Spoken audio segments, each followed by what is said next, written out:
오늘 또 추위를 이기고 주의 전에 와서 예배하는 여러분 모두에게 하나님 은혜가 함께 하시기를 바랍니다. 아멘.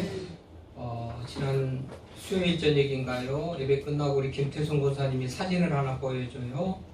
어머니가 유독하시니까 가족들이 장례를 의논하는 중에 그 동생이 출석하는 교회는 이제 이렇게 한다는데 어떻게 생각하냐. 그래서 제가 그 교회는 그렇게 하고 우리 교회는 이렇게 하고 다른 교회는 저렇게 하고 다양하게 할 수도 있는 그런 상황에서 뭐가 틀리다 맞다 이렇게 할 수는 없는 거고 그 교회는 그렇게 하는가 보지요. 이렇게 말씀을 드렸어요.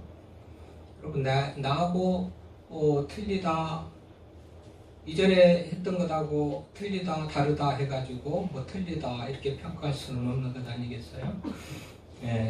여러분 제가 목회하는데 다른 교회에서 신앙생활 하다가 다른 목사님 다른 교회 다른 친구들 하는 거 보고 또 듣고 이렇게 하다 보면 우리 목사님은 뭔가 좀 다르다 틀리다 다른 데서는 이렇게 안 하는 거 우리 교회에서는 이렇게 한다라는 그런 것들이 혹 느껴지고 보여지는 것들이 있나요?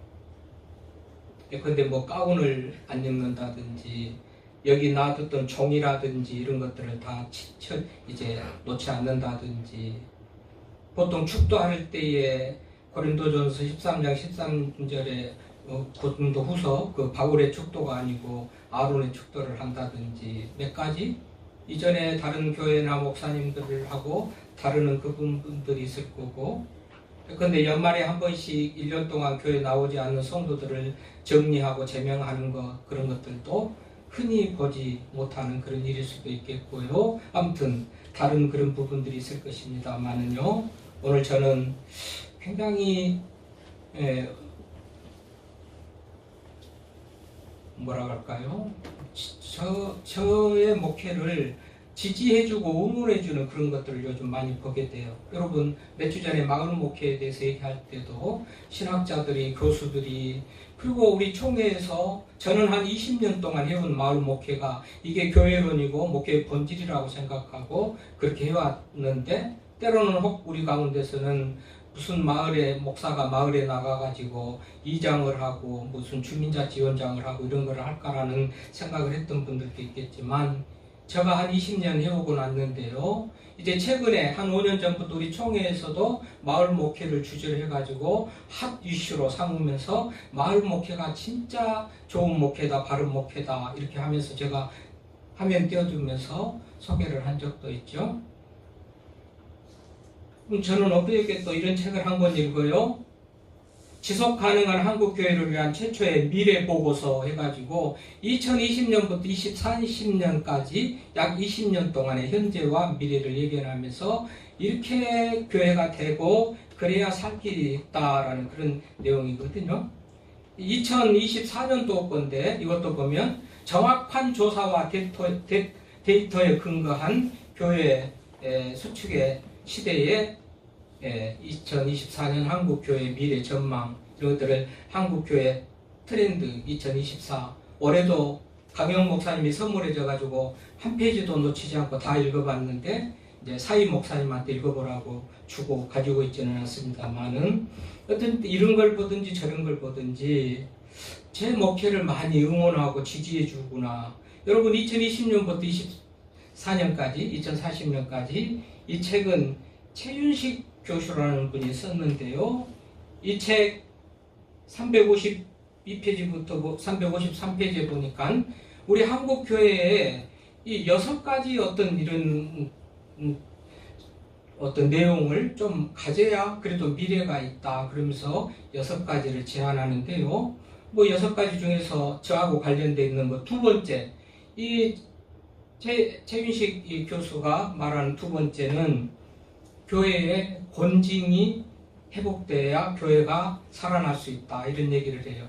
교회의 권징이 없어진 것이 교회의 심각한 문제다 이런 얘기를 한단 말이죠. 저는 이 글을 읽으면서 그야말로 소름이 돋는 닭살이 돋는 것 같은 그런 전율을 느껴요. 왜 그럴까요?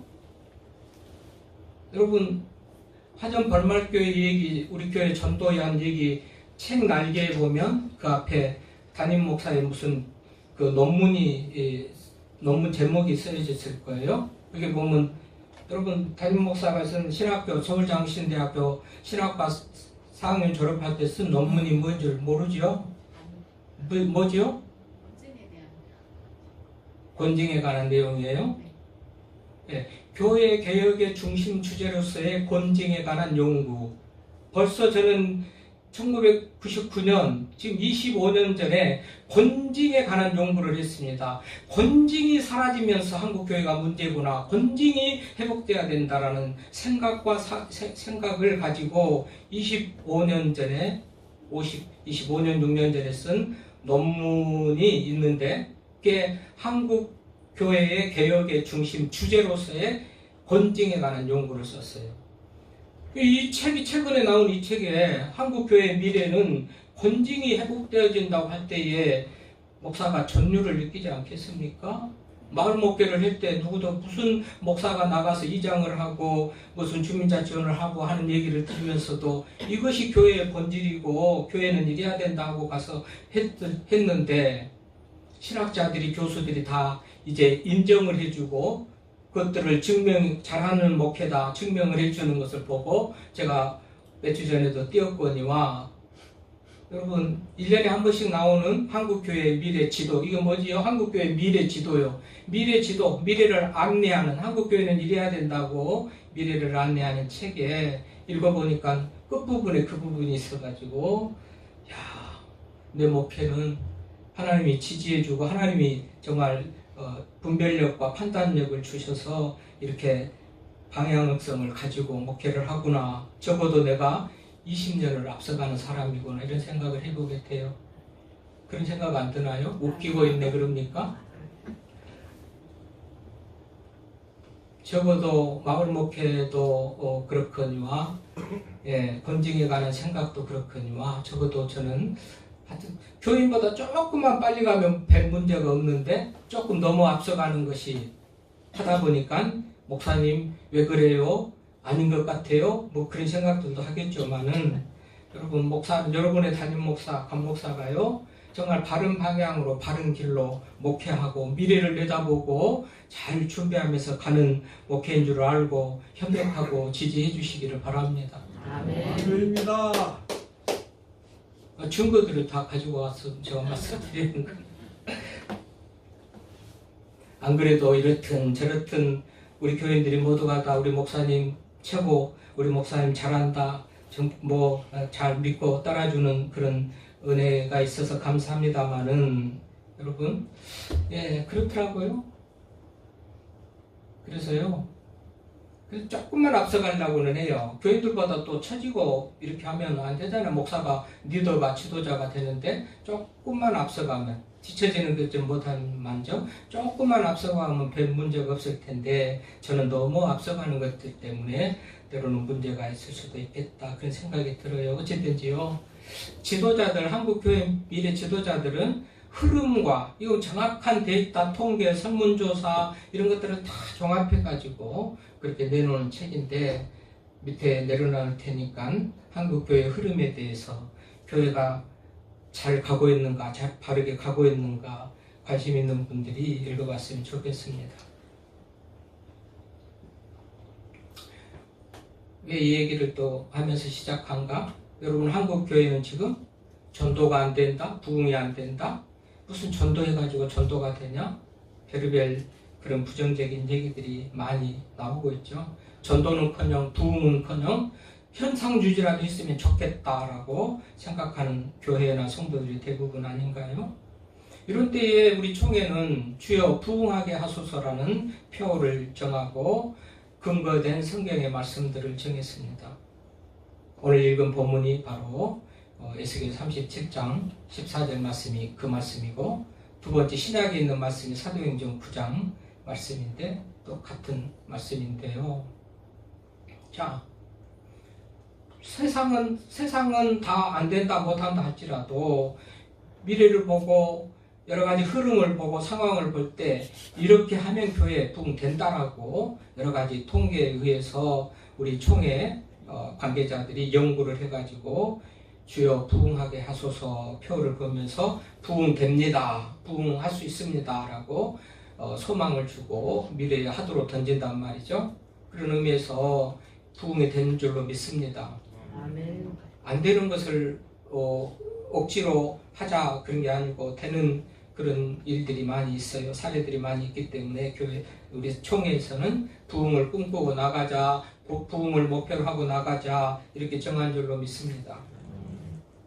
총회는 주제 하나 던져주고 표 하나 던져주고 근거되는 말씀 하나 던져주고 너희들 알아서 해라 그런 총회, 무책임한 총회가 아니고요. 세미나를 열어서 각 지역별로 동부, 서부, 중부, 남부 다 지역별로 모일 수 있는 권역별로 세미나를 열어가지고 총회 정책을 소개하고 되는 사례들을 소개하고 그러면서 교회들에게 목사님들에게 소망을 주고 또 이렇게 부흥을 꿈꾸게 하는 그런 이 진행을 하고 있는데요. 지난 12월 9일입니다. 지난 한 달 정도 됐네요. 서울 강북구 새은혜교회에서 우리 황영태 목사님이 목회하는 새은혜교회에서요. 또 전도 및 총회 정책 세미나를 가졌어요. 그때 한 400명의 목사님들이 오셨는데 저는 가지는 못했습니다. 기사로 통해서 이제 결과를 확인하고 보고 있는 그 내용을 지금 말하는 건데요. 그러니까 12월 9일 날 강북구 새은혜교회에서 이렇게 총회 전도를 해서 교회가 성장하고 총회 정책은 이런 의미에서 이렇게 정했으니까 잘 해라라는 그런 취지의 세미나가 있을 때 부천 좋은교회 박요섭 목사님이 본인 교회 사례 발표를 합니다. 그 박요섭 목사님 어떻게 자기 교회가 부흥됐는지, 부흥될 수 있다, 우리 교회는 이렇게 해서 부흥됐다 소개를 하는데 보면, 여러분 우리 교회는 뭐 구역 대여섯 가정이라도 구역을 딱 모아가지고 구역장을 임명하고 인도자를 임명하고 그러는데요. 이 부천 좋은교회에 박요섭 목사님이 목회하는 그 교회는 네가 전도해서 구역 만들어라 그런데요. 당시에 성도가 전도해서 구역 만드세요. 그럼 전도해가지고 4가정 5가정 해가지고 전도해서 구역을 하나가 만들어지면 거기에 구역장이나 인도자를 또 세우고 또 이분은 또 다른 구역을 이렇게 만들고 해가지고 새 구역을 한 사람이 새 구역을 세워서 구역을 만들면 이분의 지역장으로 뭐 승진이라는 개념은 뭐하지만 아무튼 조금 여러 기관을 다스릴 수 있는 그런 지역장이 된다고 그래요. 그래서 이렇게 모아진 지역, 그러니까 6구역, 3구역이니까 3, 3은 9, 9개 구역을 만드는 사람은 2개, 79개 구역에 2개가 되면 지역장에서 교구장이 된다고 그래요. 그래서 이제 교구장이 되면은 장로가 되는, 반드시 이렇게 하지 않으면 장로가 안 되고 이렇게 해야 장로가 되는 교회 시스템과 뭐하자면 운영 정관을 그렇게 만들었다는 거 아니겠어요? 당신이 전도해서 구역을 만드세요. 새 구역 만들면 지역장이 되고 지역장이 2구역을 해서 6구역이 될 때는 교구장이 되고 또 교구장이 된 다음에는 장로가 되는 그런 자격을 줍니다. 이렇게 했더니 그 교회가 그렇게 부흥해가지고 그런 의미에서 꼭 우리 교회 안에서도 장로를 꿈꾸거나 장로가 되려는 분들은 제가 이미도 여러 번 합니다만은 기존 교회에서 장로가 되면은 세례교회는 30명 이상이어서 장로가 되거든요. 세례교회는 30명 이상일 때 장로를 한 명씩 세울 수 있는 게 총회 법이에요. 그런 의미에서 장로는 정말 30명 이상을 전도하고 장로가 되겠다 그런 마음을 가지라고 한두 번 제가 말씀을 드렸죠. 이미 되신 분들도 그렇지 못했지만 그렇게 장로가 되신 분들도 나도 정말 30명은 전도해서 장로가 되겠구나 돼야 되겠구나라는 그런 마음을 가지라고 한두 번 말씀을 드린 것 같은데 어쨌든지 이 부천 좋은교회 박요섭 목사님이 목회하는 교회는 그렇게 해서 부흥을 했다. 총회에서 사례 발표를 그렇게 하는 것을 기사로 봤는데 그런 의미에서 되는 교회는 된다. 뭐 여러 교회가 사례 발표를 합니다만은 되는 교회는 된다. 부흥도 안 되고 성장도 안 되고 현상 유지도 어려운데 부흥 뚱딴지 같이 던져놓고 그렇게 하는 게 아니고 이렇게 하면 되기 때문에, 마을 목회를 하면 되기 때문에, 또는 이렇게 교회 시스템을 정비해가지고 하면 되기 때문에 된다는 소망 가운데서 총회가 이렇게 부흥을 화두로 던졌다, 이렇게 믿고 이해하시면서 오늘 말씀도 보면 그 중에 하나예요. 총회 주제가 두 개잖아요. 에스겔 37장 14절, 사도행전 9장 31절. 신약과 구약의 이 부흥하게 되는 근거에 대한 그런 주제의 말씀인데, 또 오늘 구약의 근거가 되는 에스겔 37장 14절 말씀을 오늘 설교의 제목으로 정했어요. 여러분, 부흥이라는 것이 뭐죠? 부흥. 다시 일어날 흥, 다시 일어난다, 다시 일어난다. 뭐 죽은 것 같이 세잔했던 그런 것들이 다시 회복되고 재건되고 새롭게 되고 갱신되고 소생되고 살려지고 충전되고 회생되는 이런 것들을 다 포함해서 부흥이다, 그렇게 말을 해요. 교회 부흥. 그러면서 개인이나 교회나 회복되고 치료되고, 작년에 우리가 주여 치료하게 하소서 표어를 가지면서 주로 말씀을, 치유에 대한 말씀을 많이 들었고, 우리가 회복되고 치유됐어요. 회복되고 치유된 그 건강한 모습 가지고 그대로 현상 유지하라고 치유되고 건강한 게 아니고, 이제 건강해졌으면 부흥을 위해서 쓰임받는 도구가 되고 나가도록 우리가 또 부흥의 역할을 하는 그런 우리가 돼야 되지 않겠어요? 그래서 치유했으니 이제는 부흥하는 그런 우리가 돼야 된다. 이 부흥이라는 건 개인적으로는 신앙의 성숙과 변화와 성장, 이런 것도 우리가 가져야 되겠고, 그렇죠? 아이가 태어나가지고 자라지 못하고 있을 때 그 부모 속타는 마음, 애타는 마음, 날마다 눈물 뿌리고 정말 죽고 싶은 그 부모의 마음을 한번 생각해 보십시오. 아이가 자라나지 않을 때에 그 마음 얼마나 속타겠습니까? 우리들도 믿음 안에서 성장하고 성숙하고 변하고 자라나야 될 텐데, 제자리 걸음하고 퇴보하고 그러고 있을 때 얼마나 하나님이 속상해 하실까 생각해 보면서요, 이게 부흥, 성장하고, 개인적으로는 성숙하고 성장하고, 교회적으로는 또 숫자가 더 많아지는 그런 성장하는 그런 것들을 다 포함할 수가 있겠는데, 오늘 부흥하게 하소서. 예, 전제가 뭡니까? 부흥하게 하소서. 전제가 주여 부흥하게 하소서.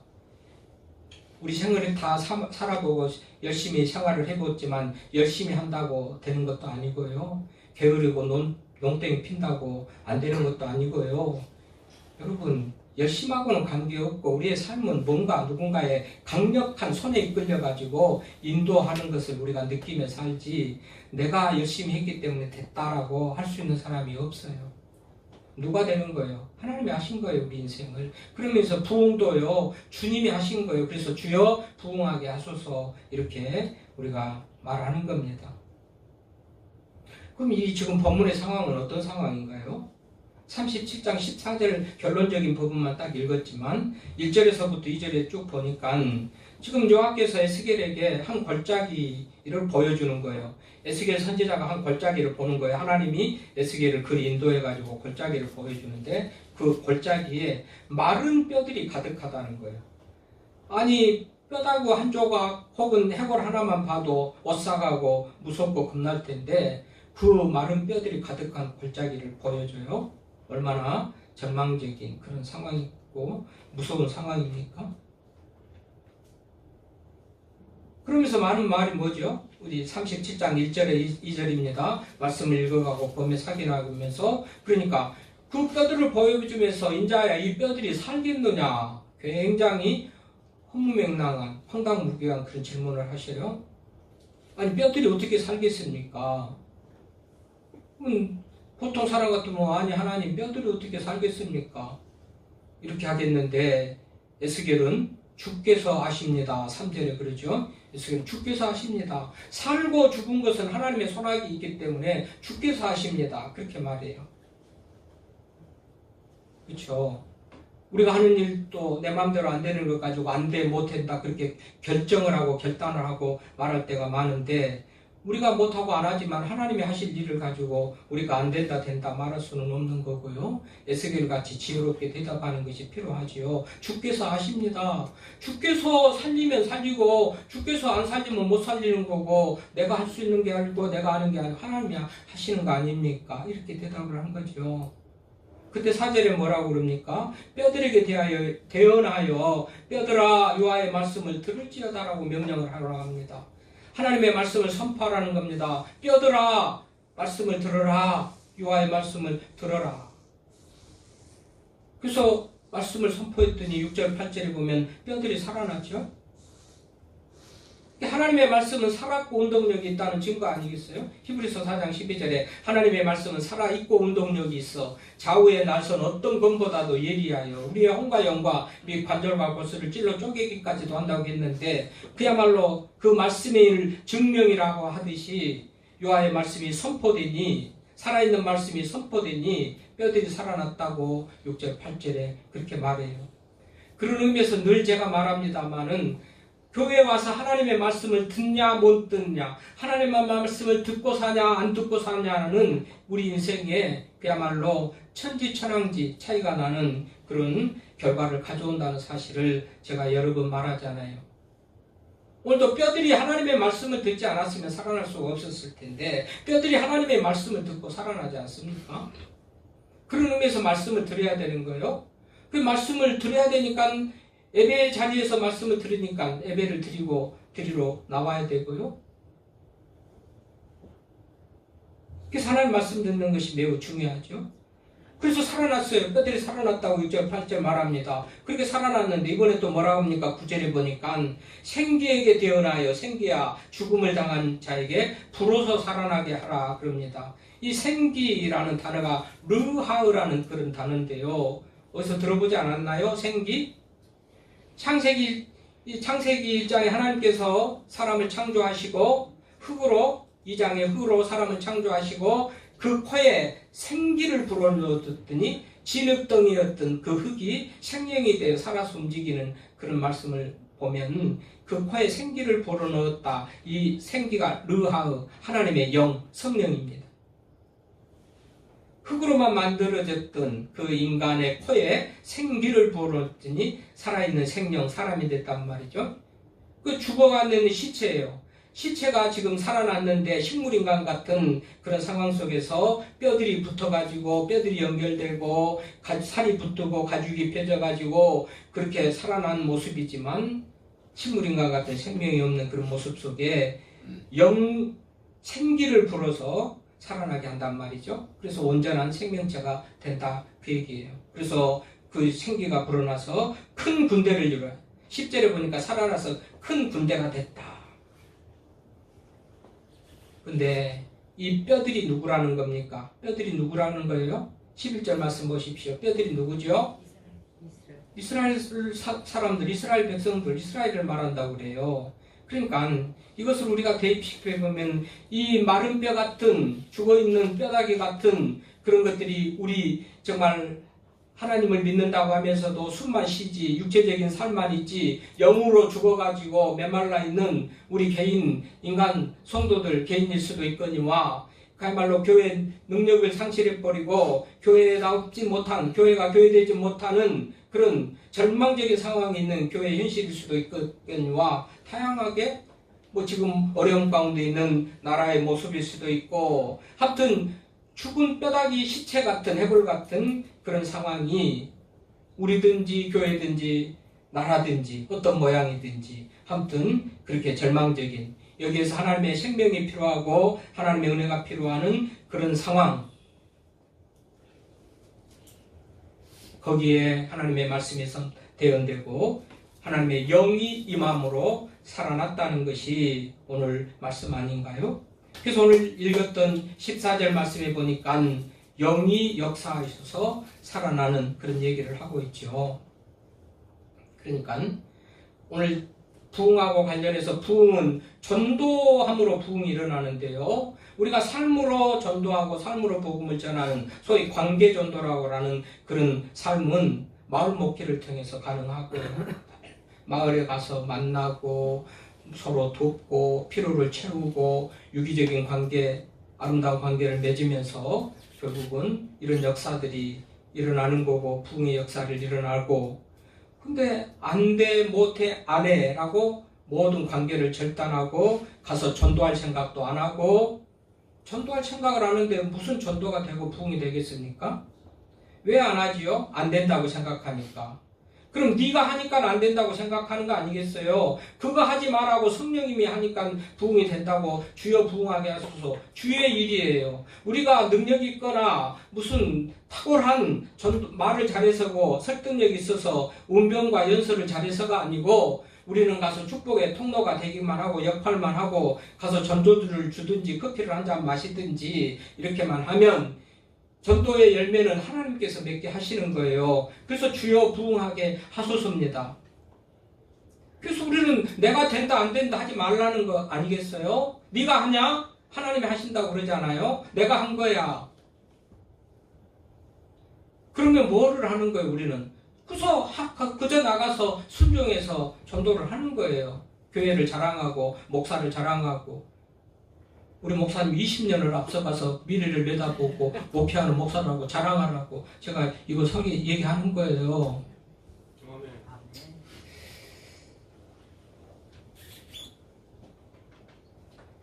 목사는 뭐 작은 거인이라는 말도 있지만 우리 목사님은 참 키가 작아도 좀 거인이라고 그렇게 자랑도 하시고. 할렐루야! 교회를 자랑해야 부흥이 되지 않겠어요? 교회를 자랑해야, 목사를 자랑해야 전도가 되고 부흥이 되는 거 아니겠냔 말이죠. 오늘 말씀이 그거예요. 끝에는 뭐예요? 성령이 하시잖아요. 주님께서 하시잖아요. 그런 의미에서 우리가 교회적으로, 이제 개인적으로도 좀 성숙해야 되겠죠. 부흥이라는 말이 아까도 말했지만 이제 다시 흥하는 거.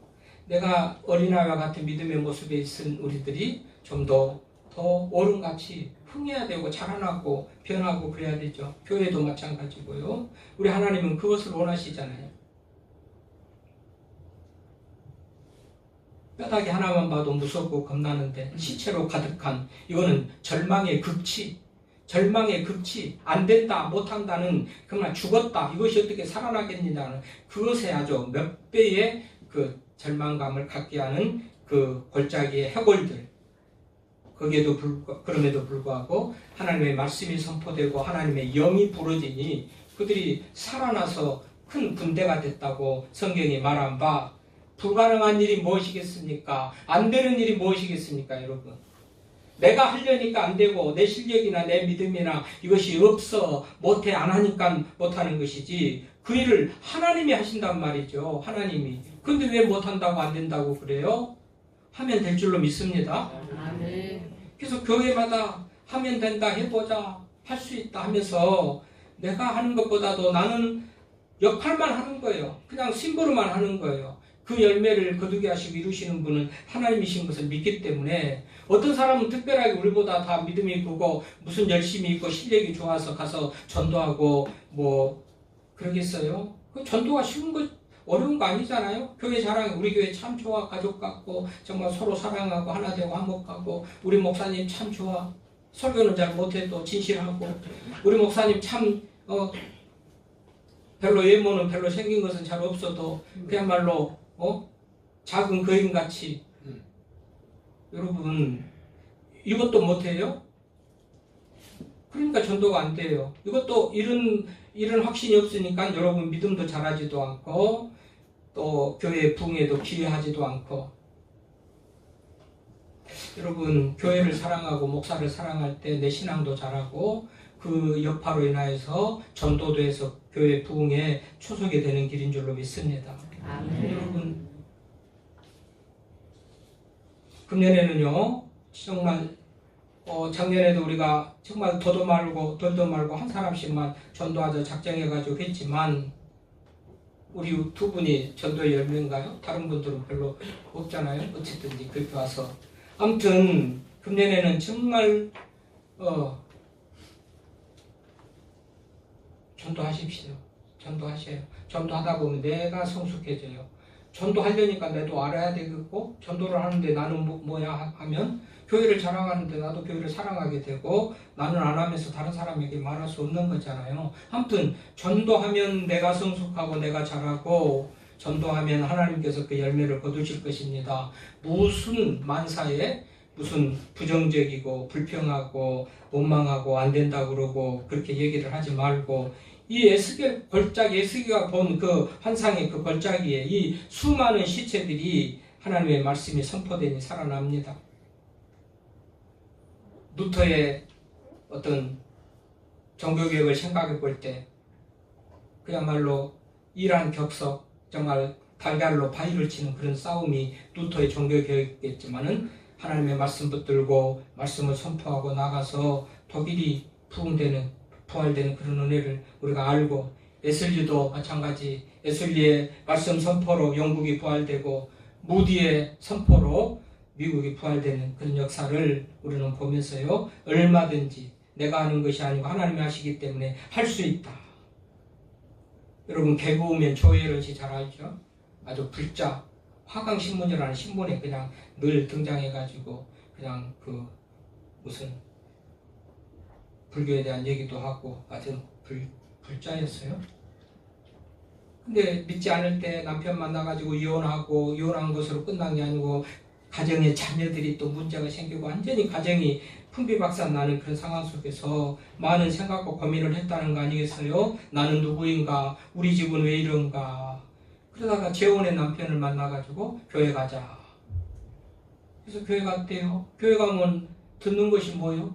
하나님의 말씀, 성경 읽고 듣고, 그 성경을 읽다가 완전히 지금은 성경 읽기 전도사가 돼서 성경이 우리를 살리고 가정을 살리고 성경이 답이다, 성경에 그냥 성경 읽기를 말하는 전도사가 됐죠.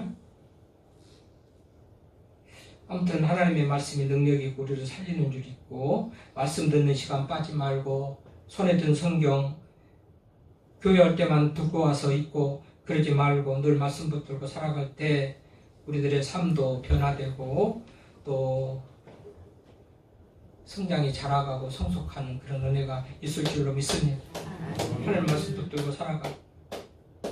이런 시체의 과정, 시체가 뼈들이 흩어진 뼈들이 모아지고 붙어서 힘줄이 생기고 살이 생기고 가죽을 입히는 그런 과정 속에서도 우리 교회는 이래야 되겠다라는 그런 교훈을 찾아보죠.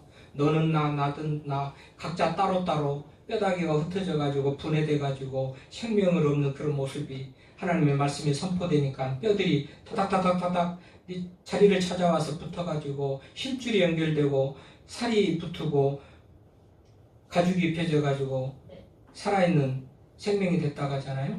하나됨과 연합 이런 것들도 교회 안에서 필요해요. 우리가 다 하나 되고 모으고 연결되고 연합하고 이러므로 교회를 세워갈 수 있다는 그런 사실도 우리가 기억하면서 더욱더 새해에는 우리 모두가 하나 되고 특별히 우리 개인이 신앙으로 성숙하고 교회의 부흥을 이루는 데 힘쓰는 우리가 될 수 있기를 간절히 바랍니다. 하나님 아버지